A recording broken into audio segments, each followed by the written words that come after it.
Hi guys, it's April. And it's almost October. And for some of you it might actually already be October, which is a brilliant month because hello, Halloween. But this video is about September and my September wrap up. We are gonna try to get this done in a timely fashion. For the month of September, I managed to consume 18 different novels. I'm not sure how this happened or when this happened. Don't even remember being conscious for most of this month. Where did this month go?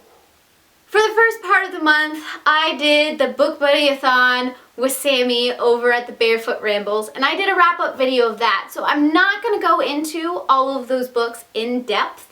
I will link to the video somewhere up in this area and then down below in the thingamajig. But I will quickly run through all the books that I read for that Buddy-a-thon. The first book I finished was Spookshow 4, Bringing Up the Bodies by Tim McGregor, and I absolutely loved it. I so enjoyed going back into the world. It was great. If you haven't read any of that series yet, you should. I will link to my series review so you can check that out and see if it's something for you, but I'm guaranteeing you that it probably is. And then I read Freakonomics by Stephen D. Levitt and Stephen J. Dubner. This is just a whole bunch of random things that may or may not correlate together because of economics. And it's just weird and great, and I liked it. And I got to listen to them talk. I got it signed, and it was brilliant, and it was awesome, and I liked it because I'm just weird fact queen. Go figure. Yeah, that was the second book I read. And then I buddy read with Sammy Throne of Glass, which kind of left me a little blah. I may at some point try and continue on with the series, but for now, the Throne of Glass series by Sarah J. Maas is not my thing. And finally, for the BookBuddyAthon, I read Horrorstör by Grady Hendrix. I absolutely adore this book right now. I did a review and a discussion over it. I will link that too. There's a lot of linking in this video, but there's so much information I want to give you guys, but I don't want to bore you all at once. So go check it out. And now, I will get into the rest of the books I read this month. That is a grand total of 14 other books. The BookBuddyAthon was only a week. I was consuming nearly 4 to 5 books a week. Weird. I picked up the whole Curse Worker trilogy by Holly Black, which is White Cat, Red Glove, and Black Heart. Holly Black. The things Holly Black can do to me. The Curse Worker series trilogy thing is about Castle, who is part of a mob family, crime family. It's great. So it's set in a world where some people have the ability to curse or put spells on other people through touch. So touch is banned. Everyone has to wear gloves. Castle comes from a crime family in which they use their powers to better their own lives. They can make people feel what they want them to feel. They can make people forget what they want them to forget. And he's just always grew up with that kind of mentality. It's just Castle's journey through learning who he is and what abilities he may or may not have, and people trying to manipulate him into doing what they want him to do. It's this very dog-eat-dog world. You can trust absolutely no one. As soon as I got comfortable with one person or idea or concept, Holly Black just like ripped that apart. I can't tell you the number of times I got frustrated with things going on. It was absolutely amazing. I loved it. I gave it a 4, and the finale a 5. It was good. I then picked up The Girl at Midnight by Melissa Gray. This is a story about a girl named Echo who is part of this society of other beings, creatures, whatever, that seem to have powers and feathers who are at war with another race of creatures who are like humans but not, that seem to have dragon-like features and things. I'm giving you descriptions because I honestly am not 100% sure how to actually pronounce the kind of name that their people have. These two races are at war with each other, and Echo is a human that has been adopted by this avian society. She is kind of like this little burglar thief who runs around the world just being, and suddenly she gets wrapped up in this prophecy about this war between these two races. So she and her friends start this journey of figuring out what is going on. It was a nice read. I very much enjoyed learning about the different races and figuring out that kind of thing. They had, I think I just like how the avian quality and the dragon qualities were kind of tied together, and of course that leads to the phoenix, which is both, and that's the only thing I could think of as the whole time I was reading this book. I can't wait to get more of the story. Really like Echo's character because she's like this weird twist of thief and literary lover, I guess. I read a lot of books that involved some kind of love of literature this month. I think this was my literary month, which might explain why I read so much. I will continue on with the series and I will let you know how I like it as it progresses, but I'm probably going to be waiting a while for the next one to come out since Girl at Midnight is relatively new. I went to Adventureland with my boyfriend and some friends, so of course we had to bring a book along, and so we continued on in the Narnia series with The Horse and His Boy and Prince Caspian by C.S. Lewis. I don't really know how to wrap this up for you guys because once again this is pretty much a part of my childhood, something I've grown up with, and it's a thing. It's just nice to get into the Narnia world. Going back to it now, I kind of feel that it wasn't as in-depth as I want it to be now that I'm me. I want more out of them, but I know that just by rereading, the world won't expand itself, if that makes sense. I don't know. Both of these are not my favorite in the series, but you know, they carry the story along. Okay, so I am on a mission to slowly dwindle down my TBR books that are scattered throughout my bookshelf. With that in mind, I finally picked up Fahrenheit 451 by Ray Bradbury. I can't believe I didn't pick this one up sooner. I absolutely adored where this book went. Okay, so the premise of this book is that in this society, firemen aren't there to fight fires. They're there to start fires. Society has built itself to a point where things really aren't flammable anymore, so they don't need the standard firemen. But books have become troublemakers, and so firemen are there to destroy books. So it's a dystopian. It reminds me so much of Brave New World, but not. And I think that's why I just enjoyed the writing style so much. And I'm so glad. And the literary heart of mine just loves where the story went. To please my roommate, because she wanted to see If I Stay, and I'm like, no, I have to read the book before I see the movie, because otherwise I'm never gonna pick up the book because I've seen the movie, and I feel like I'm one of those people, I can't read a book after I've seen a movie. It just feels weird, but then it kind of hinders my enjoyment of the movie if I read. It's a weird cycle. Anyways, so with that, all of that mumbling, I finally read If I Stay by Gail Forman. This was not a book for me. It just wasn't. I'm not a huge contemporary reader. With the premise of this girl being out of body and deciding whether or not she should continue on this plane or move to the next. It was interesting, but it was just too, I don't know.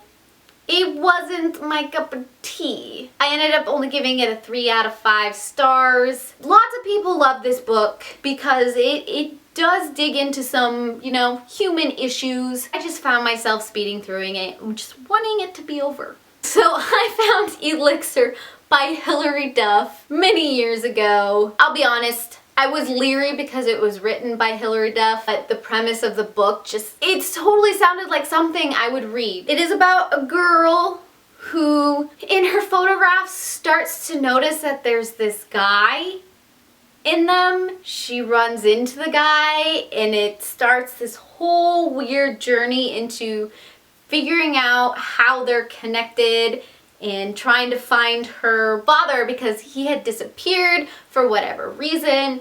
And she finds out, of course, that there's more to this world. That was like the briefest, vaguest synopsis ever, mainly because this book was just a little bit confusing and a lot of off-putting. I gave it a 2 out of 5 stars.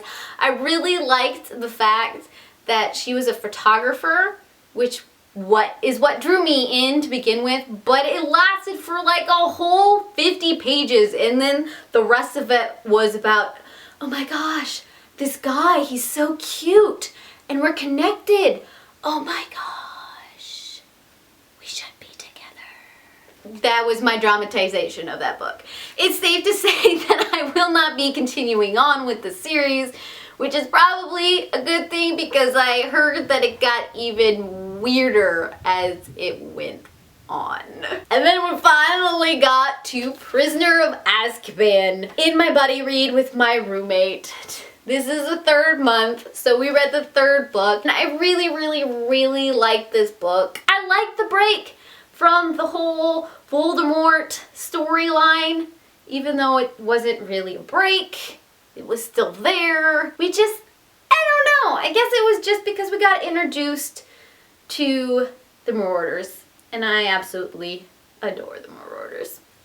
You guys remember this one from my book haul, A Diary of a Haunting by M. Verano. If you don't, let me remind you of this.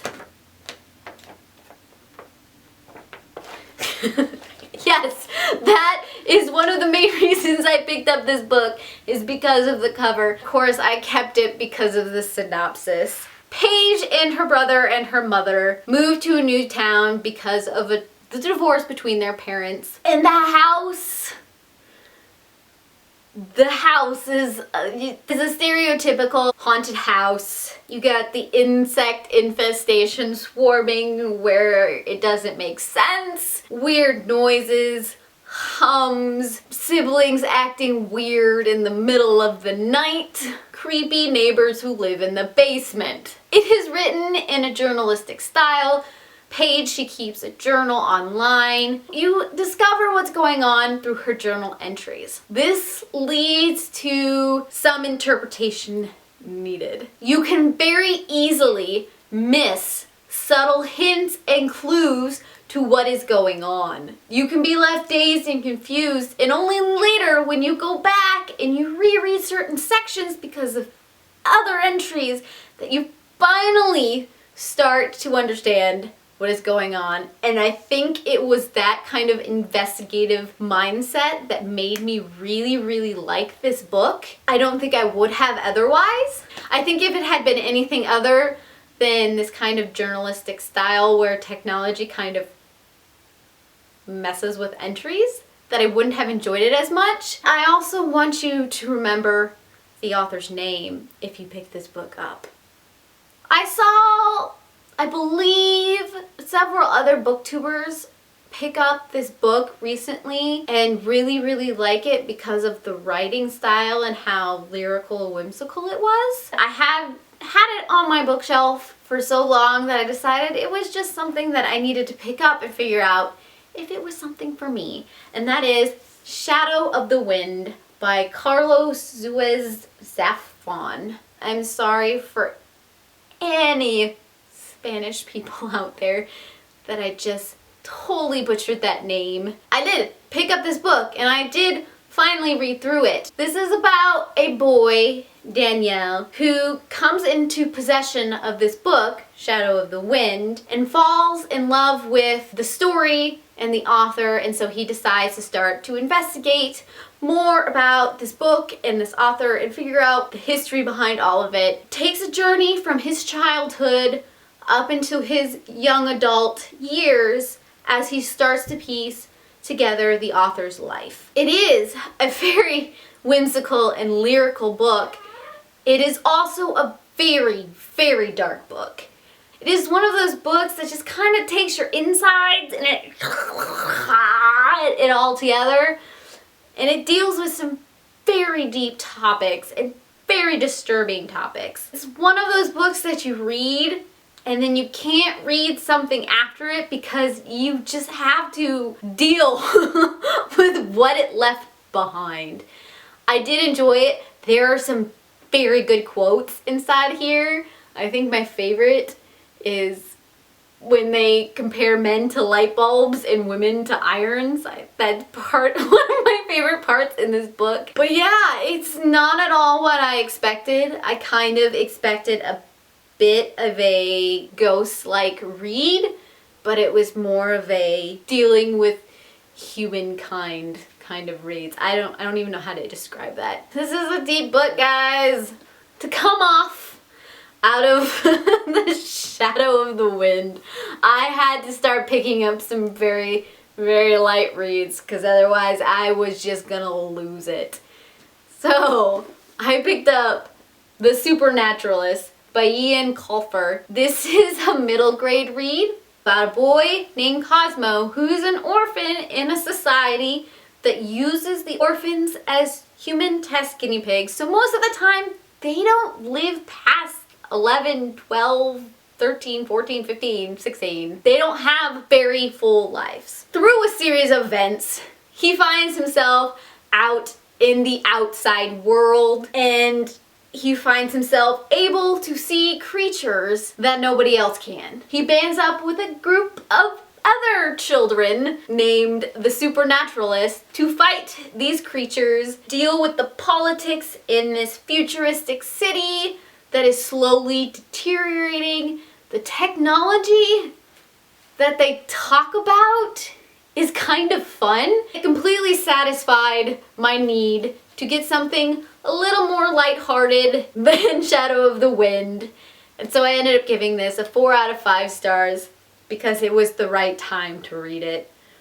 And it was a great middle grade read. And I haven't found one of those in a while. And lastly, I picked up Jinx by Meg Cabot and I adored it. Jinx is about a girl whose nickname is Jinx because bad and weird things always seem to happen around her. Because of things that happen back home, she ends up going to stay with her aunt and uncle and her cousin in the Big Apple. She and her cousin don't get along and she starts to figure out why this is, and then some witch stuff may happen. This is also not a very deep read, but sometimes I need a little junk food in my reading diet because I simply adore the way that Meg Cabot writes. I just liked it. It was predictable and it was nothing new or special. I found myself talking to the characters as I read and shaking my head and saying words, and it was a great final read of the month. So that was my slightly quickish, longish September wrap-up video. If you want to know anything more about any of those books, because I had to cover them so quickly, else lose your guys' attention, just leave a comment down below, get a hold of me on Twitter, contact me on Goodreads. I don't care. Talk to me. I want to hear from your faces. What was your favorite read of the month? Let me know. I heart your beautiful faces. Bye. Hi guys. I know nothing. I'm from the Know Nothing party. The Know Nothings. Oh, that. I need to stop saying so. So is my filler word. Play them, or love,